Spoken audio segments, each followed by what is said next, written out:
बिस्मिल्लाहिर्रहमानिर्रहीम। अस्सलामुअलैकुम मोअज़्ज़ज़ नाज़रीन। नाज़रीन इकराम, दौलत उस्मानिया के हमदर्दों ने जंग की खबर सुनकर मुराद से गुजारिश की कि ये वक़्त गोशे अदलत से निकल कर मैदान जंग में आने का है, वरना शहजादा मोहम्मद की नौमरी और नातजुर्बाकारी से फ़ायदा उठाकर दुश्मन बढ़ते आएंगे। चुनाचे मुराद बाउजलस तमाम 40,000 जंग अज़मूदा सिपाहियों को लेकर इत्तेहादियों के मुकाबले के लिए रवाना हुआ।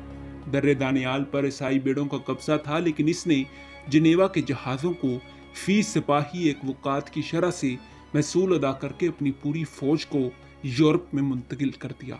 इत्तेहादियों को मुराद की आमद का गुमान भी न था कि अचानक इन्हें इसके करीब पहुंचने की इतला मिली। मुराद ने वारना से 4 मील के फासले पर अपने खेमे नस्ब कर दिए और जंग की तैयारी करना शुरू कर दी। नाज़रीन इकराम, हुनयाडे को साबिक कामयाबियों की बना पर अपनी फतह का पूरा यकीन था। चुनाचे इसने मजलिसे हरबी के बाद अरकान का ये मशवरा भी कबूल ना किया कि लश्करगाह के गिर्द नाकाबंदी करके मुराद के हमले का इंतजार करना चाहिए, बल्कि खुद ही मुराद पर हमला करने के लिए पूरी फौज के साथ चल खड़ा हुआ। नाज़रीन इकराम, 26 रजब 848 हिजरी मुताबिक 10 नवंबर 1444 ईस्वी को दोनों फौजें एक दूसरे के मुकाबले सफ़े राह हुई। ईसाई फौज के यमीन दसार में हंगरी और वलाचिया के बेहतरीन दस्ते थे। हंगरी के दस्तों के साथ कार्डिल एंड जोलियन की सरकर्दगी में सलीबी मुजाहिदों की एक खास जमात भी मौजूद थी। लॉर्ड सलास शाही दस्ता और हंगरी और पोलैंड के नौजवान उमरा को लेकर कल्बे लश्कर को कुव्वत पहुंचा रहे थे। नाज़रीन इकराम, हुनयाडे पूरी फौज का सिपल सलार आसम था। तुर्कों की तरफ पहली 2 सफ़ें बेज़ाब्ता सवार और पैदल फौजों की थी। दाहिने बाजू की कमान रोमेलिया के बेलरबे के हाथ में और बाएं बाजू की अनातोलिया के बेलरबे के हाथ में थी। इन सफ़ों के पीछे मरकज में खुद सुल्तान मुराद के ज़ेरे कमान जनीचरी और शाही सवार दस्ते थे।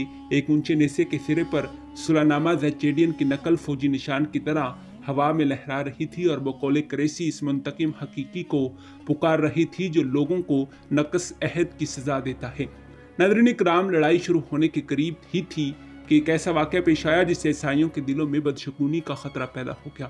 दफातन हवा का एक सख्त झोंका आया और इसके तमाम झंडे सिवाय बादशाह के झंडे के जमीन पर गिर गए। नाज़रीन इकराम, इब्तिदा में ईसाइयों का हमला बहुत कामयाब रहा। तुर्कों की पहली 2 सफ़ों के कदम उखड़ गए और फौज में इतना इंतशार पैदा हुआ कि मुराद को अपनी शिकस्त का यकीन होने लगा। जिंदगी में पहली और आखिरी बार सब्र इस्तकलाल का सर रिश्ता एक लम्हे के लिए हाथ से छूट गया और इसने घोड़ा मोड़कर भागने का फैसला किया। लेकिन अनातोलिया के बेलरबे ने, जो करीब ही खड़ा था, बढ़कर लगाम पकड़ ली और अर्ज की कि अभी मायूस होने की कोई वजह नहीं। मुराद को भी हौसला हुआ और इसने फौरन घोड़ा रोककर यनीचरी को हिम्मत दिलाना शुरू कर दी। देखते देखते जंग का नक्शा बदल गया। यनीचरी ने पेदर पे इतने सख्त हमले किए कि ईसाई पसपा होने लगे।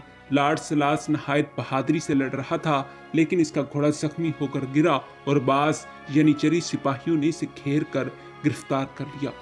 नाज़रीन इकराम, लॉर्ड सलास ने ख्वाहिश की कि इसे कैद कर लिया जाए, मगर तुर्कों में ईसाइयों की मुआहदा शिकनी की वजह से दर्जे बरहमी फैला हुई थी कि उन्होंने इसकी ख्वाहिश पर मतलब तवज्जो न की और इस पुराने यनीचरी ख्वाजा खैरी ने फौरन इसका सर काट कर एक नेसे पर रखा और नेसे को बुलंद करके ईसाइयों की तरफ बढ़ा।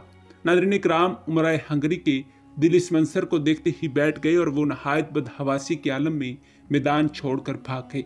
हुनयाडे ने थोड़ी देर तक जमकर मुकाबला किया और इस बात की कोशिश करता रहा कि कम से कम लॉर्ड सलास का सर तुर्कों से छीनकर अपने कब्जे में ले आए, मगर इसे कामयाबी ना हुई और आखिरकार वो भी बकिया ईसाई दस्तों के साथ बामुश्किल जान बचाकर भाग निकला।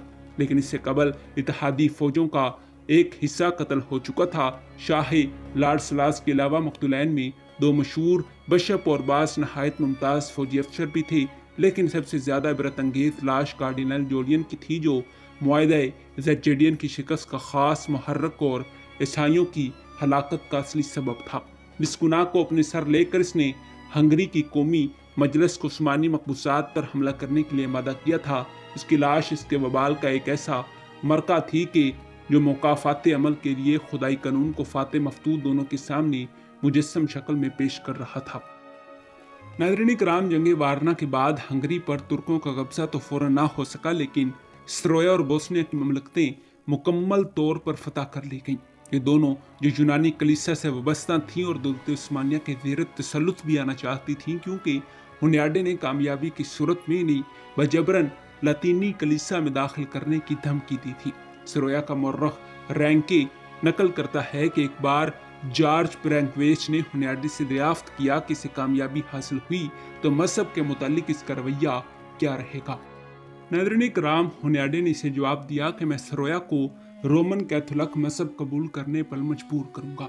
इसके बाद ब्रैंकवेच ने यही सवाल मुराद से किया। इसने जवाब दिया कि मैं हर मस्जिद के पास एक गिरजा बनवा दूंगा और लोगों को पूरी आज़ादी हासिल होगी कि अपने अपने मजहब के मुताबिक ख्वा मस्जिद में जाकर इबादत करें, ख्वा गिरजा घर में।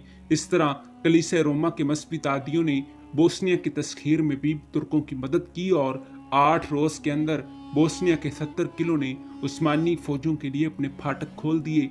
बोस्निया का शाही खानदान मिट गया और इसके बहुत से मुमताज उमरा इस्लाम के हल्के बगोश हो गई। जी हाँ नाज़रीन किराम, यही हमारी आज की वीडियो का मौजू था। मिलते हैं इसी मौजू की अगली किस्त के साथ, तब तक दीजिए इजाज़त। खुदा हाफिज।